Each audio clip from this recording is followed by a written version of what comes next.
98.5 The Sports Hub. 3-2 coming, and a little ground ball weakly hit towards second. Palacios will get him by half a step, and that's the ball game. Tampa Bay knocking off the Red Sox here tonight. 4-3 the final score. Yeah, Tanner Houck, I mean, through the most pitches he's thrown as a starter, he was he was good. I mean, he had a battle, was missing the zone a little bit. The costly error by Cooper at first played into a lot of what happened and transpired, but another tough one with 12 strikeouts. That's the key to getting back offensively, is cutting down on those. Yeah, Red Sox have struck out 26 times the last two games. They are now 0-18 when trailing after 8. There's a good stat for you. 0-18 with trailing after 8 innings. The Red Sox are 617-779-0985 on the Baseball Hour. The tonight, at least, appropriately named Baseball Hour. We will be with you for the full 60 minutes or thereabouts here on 98.5 The Sports Hub. Joe Murray will be in after that. Here's where I want to begin tonight. Because we're now more than a quarter away into this Red Sox season. And frankly, not many of you were watching the games. So this is a little bit of a tangent to start, but bear with me. There are a lot of people that call this program. And we had one last night. In fact, not just this program, they call every program. And when one of the teams in town is going bad, one of the first complaints they have is, I'm not going to the ballpark until they start to put a product on the field. I can't afford to go to the park. I can't believe they're doing this. I can't pay $500 for tickets, another $50 for parking. I can't buy concessions and make it $1,000 night. I can't do it. It's not worth the money.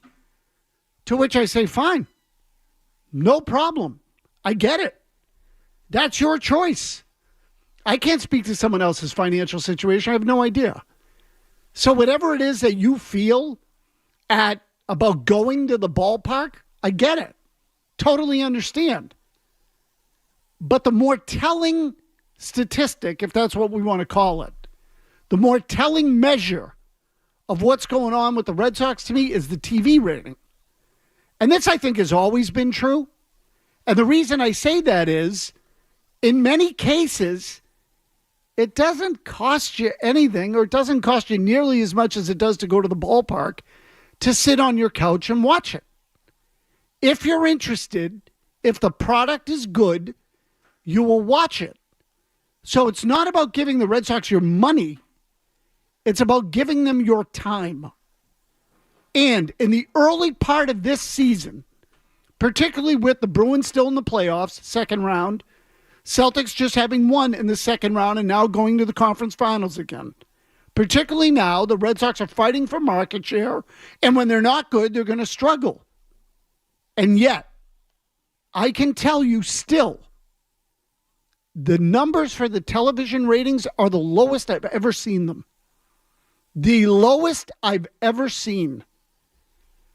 And I had this discussion with Jared Carabas last night, who was here. We touched on it then, and frankly, I think we're probably going to end up talking about it most nights now, because I think it's about the only thing to talk about with the Red Sox. If you are among those people watching, and even if you're not, you can answer the question from the other end. But if you're one of those people that does have an interest, what's the reason?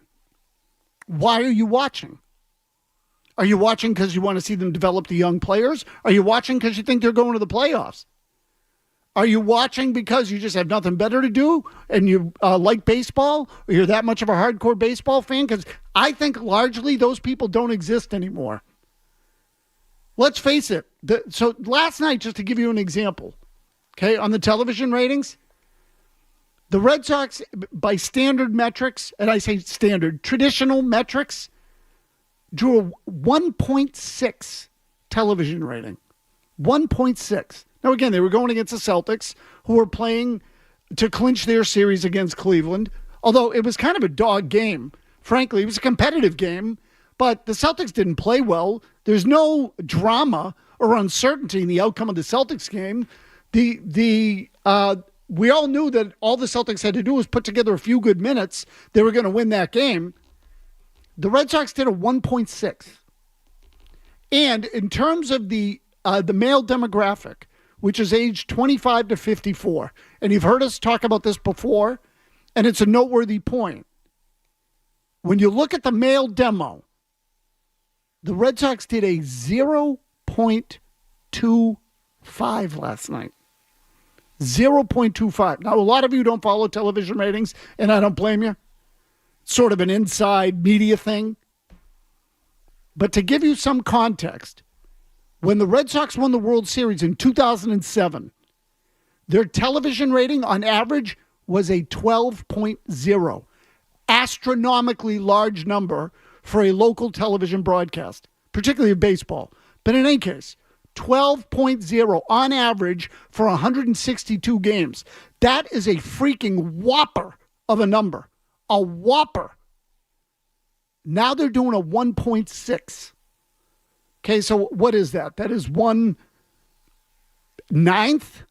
of what it was in 2007, which means Red Sox ratings on television have dropped by almost 90%.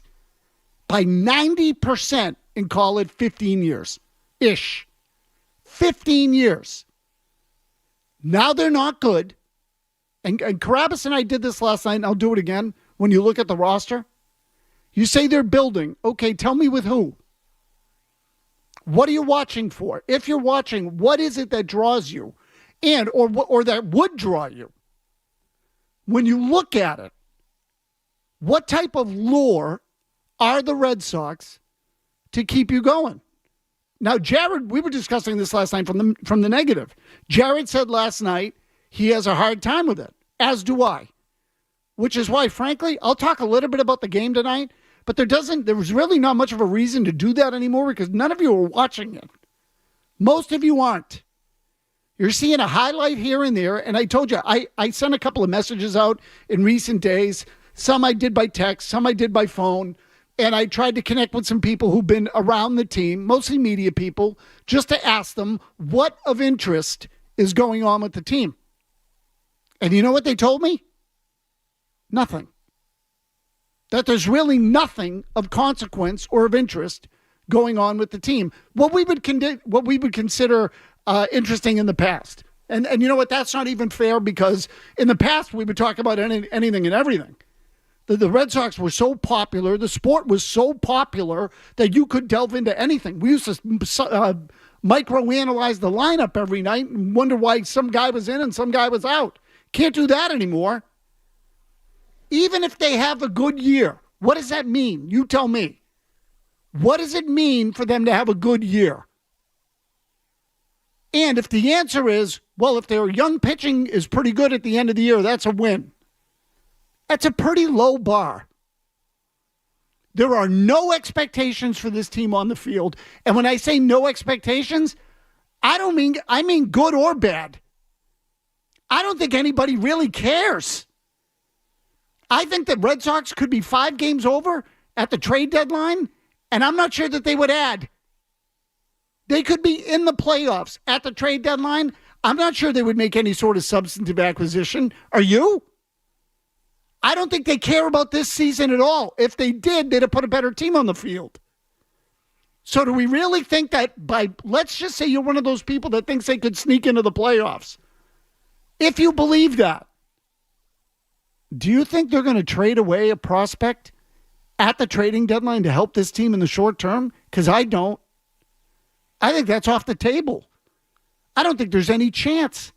I think the greater likelihood, if they're still around 500, which is what they are right now, you know what the greater likelihood is? That they will trade pieces, try to bring more young players in.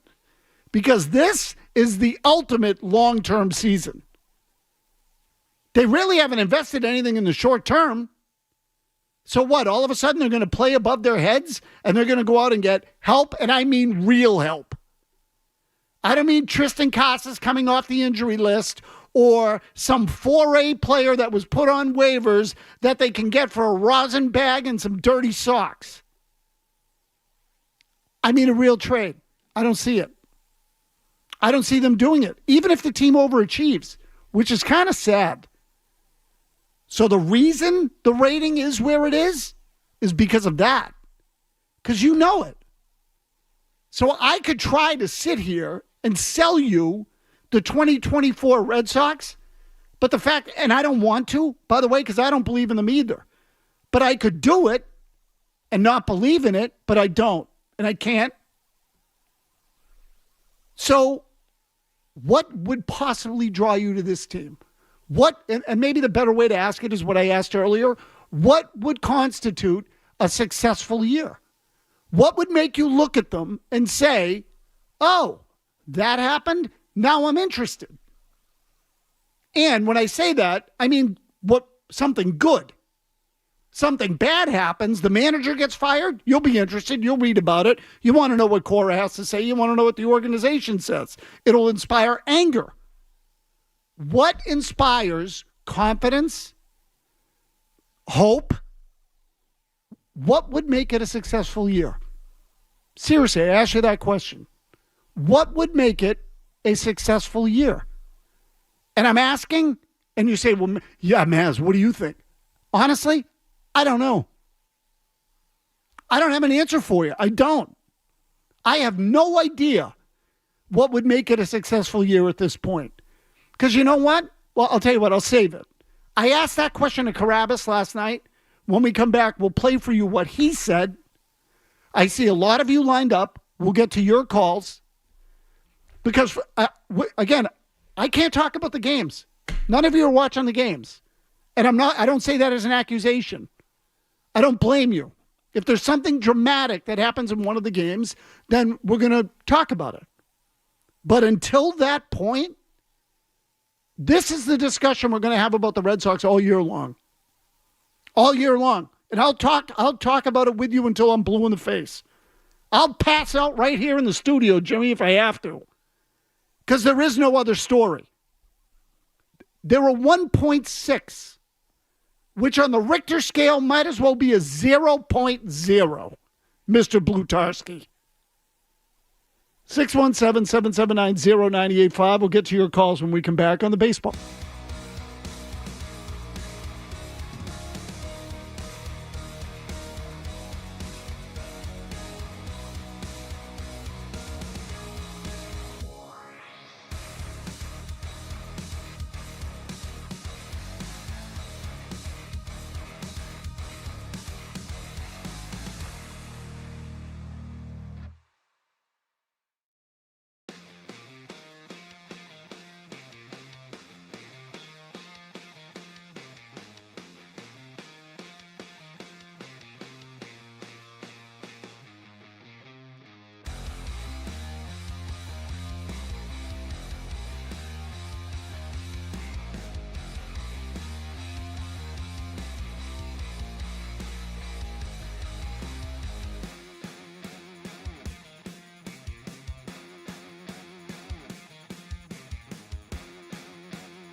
feel like the bar within fans, particularly the younger fans, is so low that it's, I don't want to say embarrassing, but it's a little embarrassing. And this is 5 years of a 500 record, and I'm frustrated, and I'm a little bored, and I'm uninspired, and I'm trying to, and you know, Milliken came back and Steve came back and they were like, well, you know, you have Garrett Whitlock and you have Tanner Houck and you have Cutter Crawford and all these guys are pitching well. I'm like, that's great.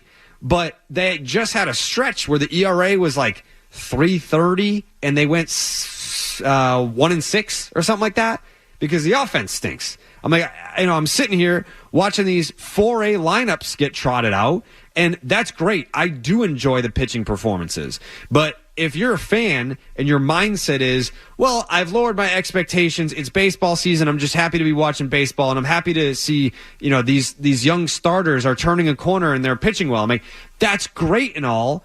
I want to win the game. It's about the development of the pitcher. Well, then what the hell are we're showing up for? It's about the competition. That's the reason you watch, is the competition. It's the reason I watch. I like competition. I like watching it. I like experiencing it. That is the whole thing. Who doesn't like some competition? And it can be some, you know, many people like actually competing, depending on what it is. But sometimes it can be more enjoyable when you're watching because you don't feel the stress of the competition. But whatever, you get the idea. Being a fan, you feel it anyway. So, like, in some ways, I marvel at people who say, well, yeah, they got some good things going on there. Look at this. The development of the pitchers. Great. As you know, Milliken, as Carabas said, Jared Carabas said, in regards to something Tyler Milliken would say. Well, Whitlock's pitching well. Houck's pitching well. Yeah. How's that serving them now? It isn't. And then you say, well, it'll serve them next year. Let's say those guys have good years, or at least a couple of them. Let's focus on Houck. Houck has a good year. Are we convinced all of a sudden that 1 year erases everything that happened up to now and that's going to be the standard? I mean, because if the Red Sox don't believe in the consistency of pitching enough to go out on the market and spend for it, work with me here. If they are not willing to go out on the market and pay for pitching because it's inconsistent and hard to project, then why should I sit here and say that Tanner Houck's going to be good again next year? You follow me? It doesn't make sense. It's not logical. In other words, if the pitching is going to be erratic every year, well, then how the hell am I supposed to believe that this year is the real thing? And so I have to wait for the kids to come up through the minor league system and show that they can be good every year, whether those are positional players or pitchers. So it is. It's a dilemma. If you're a Red Sox fan, it's a dilemma. What makes you watch? What makes you watch? It's a simple question, but there are a lot of answers to it, I think. But at the end of the day, if you're not competing for something, I think I think it's hard to really dig in. Patrick and Malden. Good, Patrick. Hey, Baz. I'm with you. I am so unhappy watching the Red Sox even win games because you could throw the viewership numbers out the window as far as I'm concerned.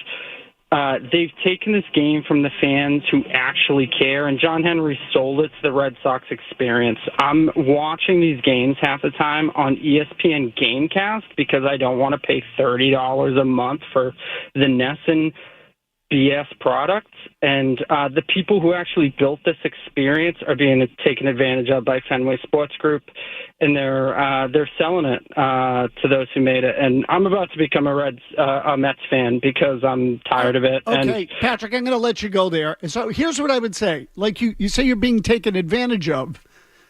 But if you're not going to watch it on the app and you're not watching it on TV, and maybe you are watching it on television, but whatever. The point is you're not being taken advantage of. So the people that get take advantage of are the people who are getting the wool pulled over their eyes. I don't think any of you are getting the wool pulled over your eyes anymore. I don't think you are. I think you look at it and people are doing what you're doing. Well, screw this.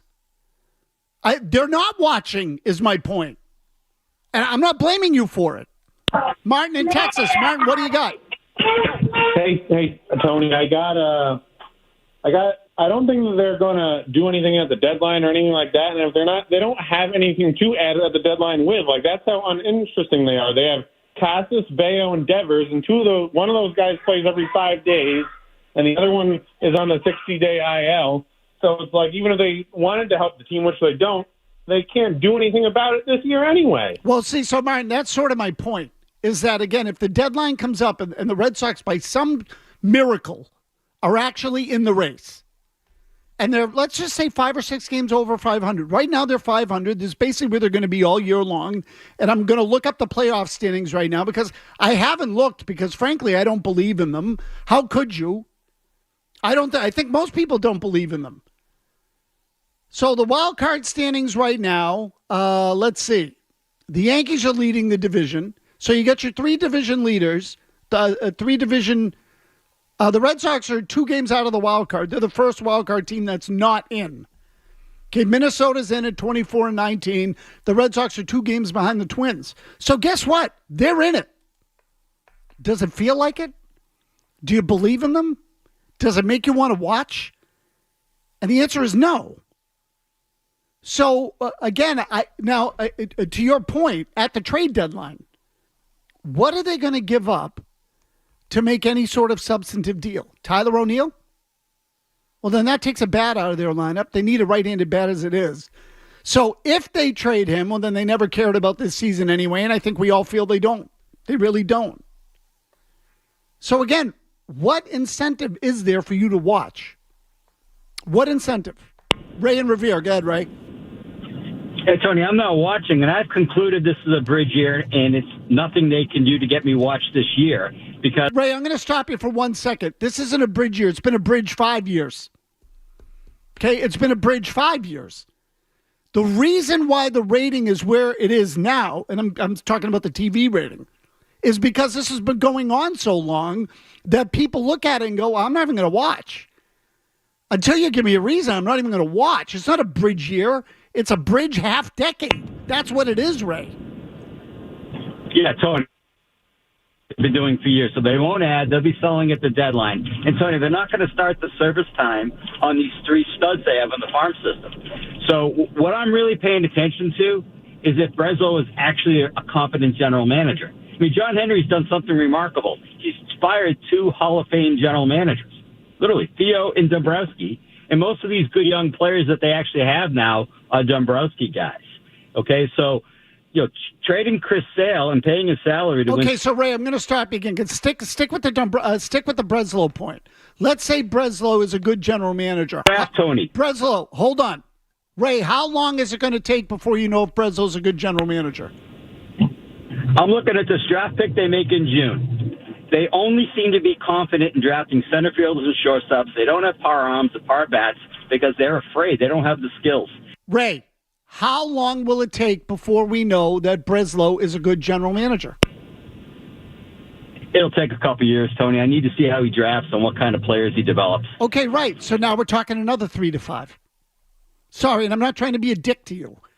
Okay, I'm just saying I'm trying to stick to points. I see a lot of you lined up. So, because your answer's a good one. Your answer's a good one. I want to see if Breslow's a good general manager. That's a good answer. If Breslow's a good GM, they can get good again. How long is that going to take? It's going to take some time. And you say, I want to watch this year's draft.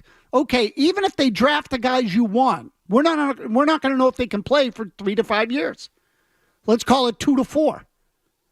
You're not going to know. And Ray calls the show regularly, so again, I'm not trying to dump on him. I'm just trying to keep you on point so I can get as many people in as possible. So you got to wait that long? What's the rating going to be by then? Will and Holden. Will, go ahead. Yeah, so as a fan, you watch the team and you hope to see them compete and hope to see them win. It's at a point now where I actually don't even know if I really want to see them make the playoffs, but I think that would be the only way that you could really look at this season and think that there was some sort of success. You could at least look at the young arms and say, hey, we made the playoffs, maybe we have a future, but I just don't really see that happening, Will, and I don't know if I want it. Yeah, Will, before you hang up, when you say you watch, how often do you watch? With the Celtics and Bruins, No. Right now. Red Sox. How often do you watch the Red Sox? I'd say at least 3 games a week. in their entirety, or just check in on them? At least 4 innings, I'd say. Okay, at least 4. Do you ever watch the full 9? Yes. Oh, okay. Well, then you're in the minority. I give you credit for that. I don't. And again, and forgive me for cutting you off on the Bruins and Celtics because I misunderstood what you were saying. You were about to say, well, with the Bruins and Celtics in the playoffs, and I thought you were going to say, well, with the Bruins and Celtics, I watched the full games, and I'm thinking, I don't care about the Bruins and Celtics, but I misunderstood where you were going with that. So I get your point. Right now, forget it. Forget it. But this is my point, too. They don't even compete. They can't even compete with the Bruins and Celtics. The Celtics games in these playoffs have been garbage. And when I say garbage, I understand the product is good from the Celtics standpoint. I'm talking about the fact that they're not competitive. The Celtics are too good. And I get it. You'll watch a good team more than you'll watch a bad team. I get it.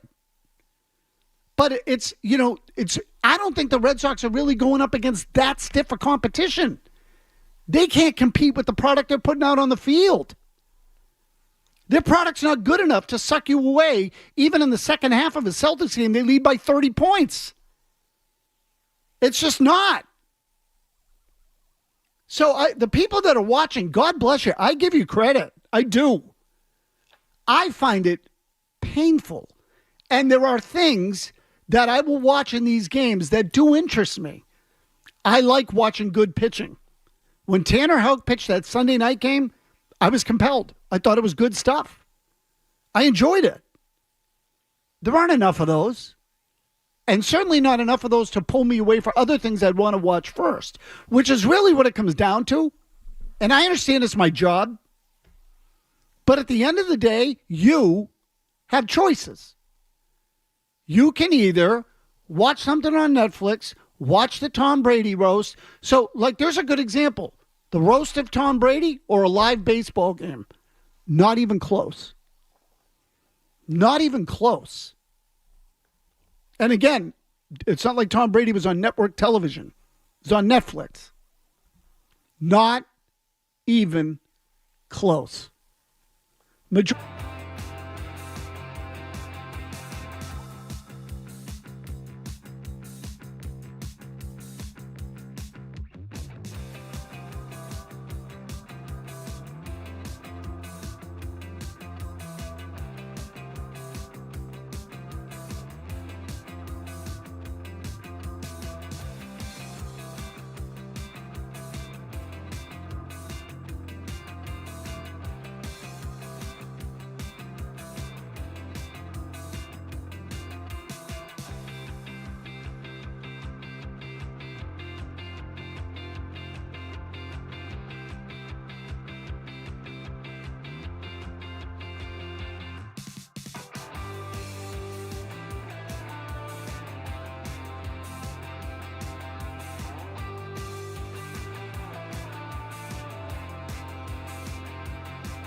On the move, a strike to throw down. It's off Devers' glove. The runner will now move first to second. So Caballero's safe, and Siri down to second base. Can't tell if Raffy just missed that. He did. He did. Great throw from Connor Wong. Around the money. Right there. They're going to charge an error on Wong to account for the runner moving first to second. That's a tough error. Very tough. That might be on Raffy. Right? Might be worth another look because as you said, that throw was right there. Line drive and a base hit into left field. That's going to bring in 2 runs. Caballero in, Siri in. Just like that, 4-2 Tampa Bay. The pragmatist, the optimist, would sit here and tell you, well, this is part of the deal with a young team. You're going to give up unearned runs. True. I agree. 100%. I will also tell you it's bad baseball. And it's a foregone conclusion at this point. The Red Sox, starting in 2019, I take that back. Starting in 2020, which was the year Chaim Bloom came in, the management, the head of baseball operations changed. Starting in that year, the Red Sox have made the most errors in baseball. Tom Werner, part owner of the team, said during the offseason, well, if just our defense gets better, we'll win 8 or 9 more games. Defense hasn't gotten better. So the Red Sox can keep blaming this on whatever they want to blame it on. The fact of the matter is it hasn't gotten better. And, the Red Sox undoubtedly, I think, no one has said this to me point blank, but sometimes they, answer my emails and calls. Sometimes they don't. Sometimes they just ignore me completely, which I don't blame them for. But the whole idea of, well, you just rip us all the time, which is true. It is. But I will say this, and this is that old adage that like, well, all you do is criticize us. True, because I care. Oh, that's a cop-out. Well, so the old adage is criticism and anger are not the opposite of happiness. The opposite of contentment or happiness is apathy. So now they have apathy. So I could play for you audio from the ballpark every night, what have you. Some nights it's worth it. Some nights it's not. I'd love for the Red Sox to help us out in terms of a way to get it. They won't. They don't. They don't answer my request for it. Again, whatever they want, it's fine. But it would serve them to do that. So I think they missed the boat on this one too. And now I'm it's my own sort of little pet peeve or issue, which has nothing to do with you as a fan. Although if they wanted to talk baseball, they give you a better product and they give you, some measure of access, or they can make it more difficult, which I think is nuts because all it does is promote more apathy, which is their biggest problem right now, is the apathy. You don't care about them. You don't trust them. You don't have a lot of hope. You don't believe in them. And I don't blame you. Their job's to inspire your confidence. And you don't have any in them. Can't say I blame you. Ed in Rhode Island. Ed, what do you got? Hi, good evening, Maz. One word describes the 24 version of the Red Sox, in my opinion. That's mediocrity. They've played a quarter of the season. They're one game over 500. Unfortunately, they lead the major leagues in ERA 2.74. It could be a season that they're wasting good pitching on not timely hitting. And I think they're going to have to win 86 games to get a playoff spot. Does anybody out there think they can do that? Well, so look, is it possible, Ed? Sure. Yeah, their pitching's good.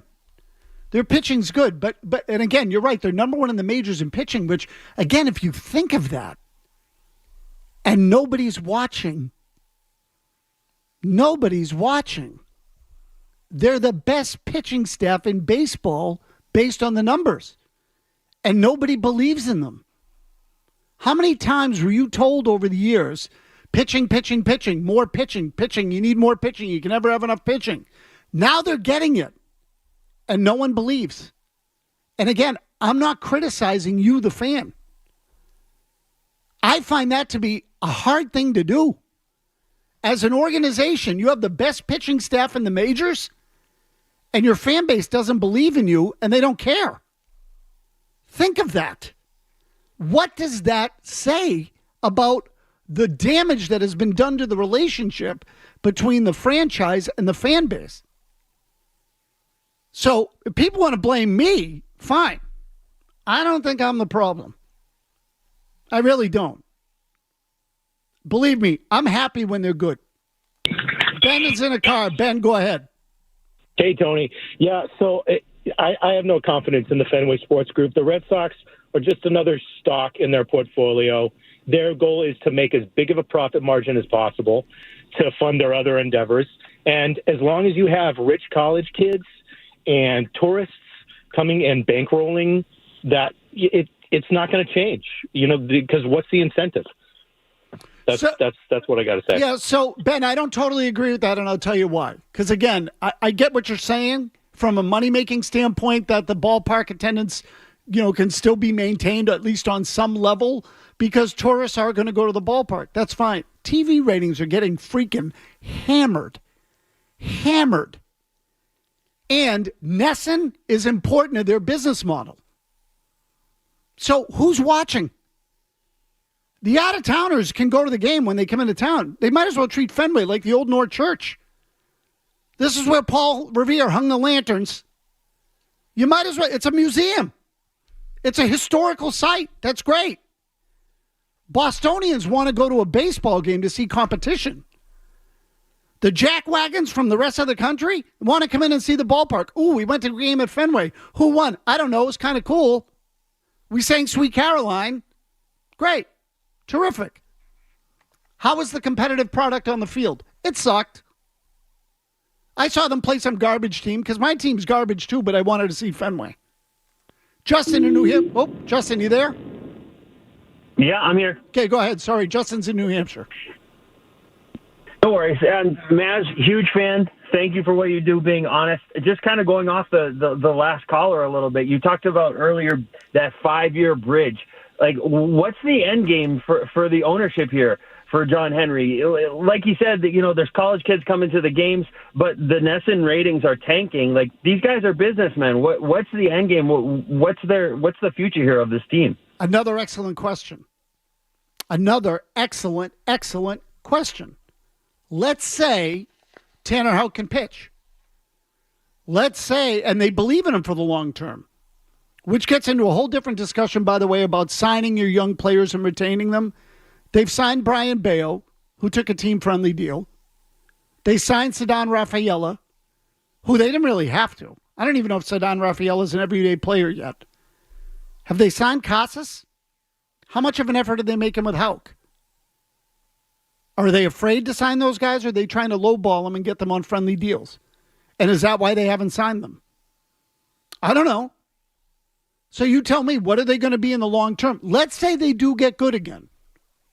Does that mean they're going to go out on the market and spend on big name free agents to vie for championships?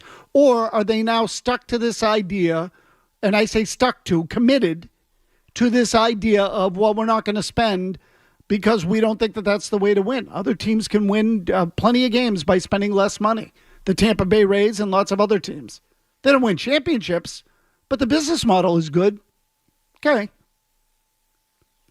Then you'll keep putting your 1.6s up on the TV ratings or the 2.2s or whatever they are, and you won't have the audience that you had in the past because at the end of the day, Boston wants a winner, I think.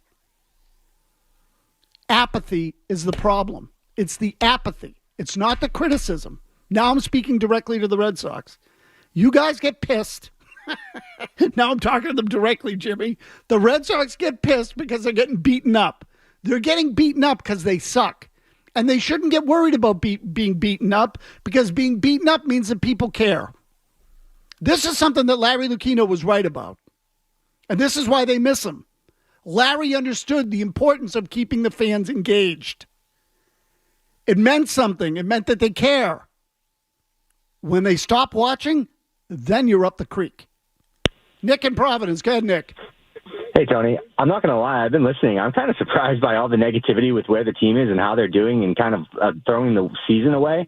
I mean, they're doing better than I thought. I was expecting them to be 10 games under 500 at this point. The pitching staff is worth watching.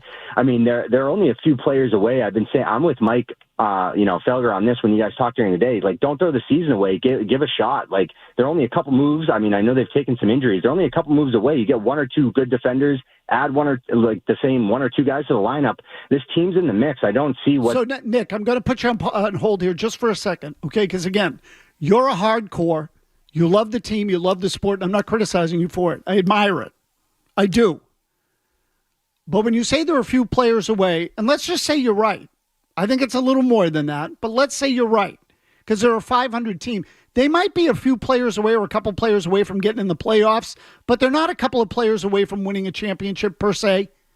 Now, again, it's a little unpredictable in the playoffs. I get it. Arizona made a run last year. But historically, the teams that invest in the rosters win World Series. I mean, the math proves it. So let me ask you this. Those couple of players away, let's say they do want them. How are they going to get them?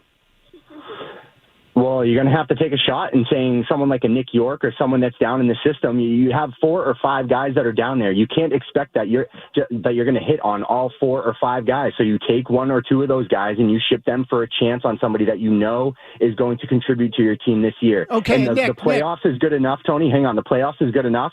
Just because you build momentum for the next year, and then maybe next year is the year that they go for the World Series because they have the foundation from this year. Nick, I get all of that. Do you have confidence that they are going to be willing to trade away young players at the deadline? Yes, because I don't think Breslow is committed to any of them. They're not Breslow guys, and just like every GM, they're willing to move guys that they're not committed to. Okay, I don't, and I think most fans don't. And I also think that other teams also know what they're doing. So I think they look at Nick York and go, why are you trading me him? Why are you trying to trade me Nick York? I don't want Nick York. I want Kyle Teal. Or I want Marcelo Meyer. Or I want Roman Anthony. You follow me? So, and then a question then becomes, are you going to trade Nick York for a rent-a-player for a team that's probably not going to win the World Series? Then that introduces a whole other part of the fan base. Now, look, I'm for the winning. I am. I'm talking about the relationship between the Red Sox and the fan base. Okay, the Red Sox and the fan base. Fans don't believe. Most fans aren't like you, Nick. I love you for it. I love you for the optimism. I love you for the engagement. I wish everyone was like you. Most fans are not. They don't believe. We'll wrap it up with your calls when we come back. Stay tuned.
what Nick in Rhode Island said. Nick is a huge baseball fan. He calls the show regularly. I love him. He's a nice guy. Okay, not that that matters. But, he doesn't sound like some sort of, talk radio nut. So he's got, like me, for lack of a better description. He doesn't sound like that. He's very level-headed. He's optimistic. Okay, that guy's going to stay. He loves it. It's in his blood. There used to be a lot of Knicks. Now there aren't anymore. Some of it's the sport. Some of it, and this is the part that I focus on, the sport is the sport. They effed that up too, and I don't mean the Red Sox. I mean the people in the game. They effed it up. They waited too long to fix the game's problems. People said, F this, I got better stuff to do. See you later, I'm out. So now they finally get the time of the game down to 2:37 or whatever it is, and, it's a better product. Except here, the team blows. So I don't care if you have why would I watch a bad movie for 2 hours and 37 minutes? I'm more likely to watch it than a 3-hour 37-minute movie, but I would rather watch a good movie. End of story. So to me, it's about the relationship now between the team and the fan base. People have tuned them out. I mean, you can only tell them you're going to fix it so many times. They see what you spend and they see the product. So that's it. Nothing I can say is going to change that. You can't BS the fan base for this length of time and try to pull the wool over their eyes and think that they're going to accept it. They're not. So, quickly, the Between the Lines Baseball Report brought to you by Corona, the official cerveza of Major League Baseball, with what to watch out for during this weekend's games. Enjoy the finer life of sports with Corona. Must be 21 plus. Relax responsibly. Corona Extra Beer, imported by Crown Imports, Chicago, Illinois. So the Red Sox wrap up their homestand tonight with the Tampa Bay Rays. They then head to St. Louis for a weekend series with the Cardinals. Again, two of the more historic franchises in the game. And as is the case with the Red Sox, I tell you, keep an eye on those starting pitchers. Brian Bale will make a second outing. First one was half decent the other day. Cutter Crawford follows him in the weekend series. And then in the finale on Sunday, let me look this up. Nick Pivetta will be back.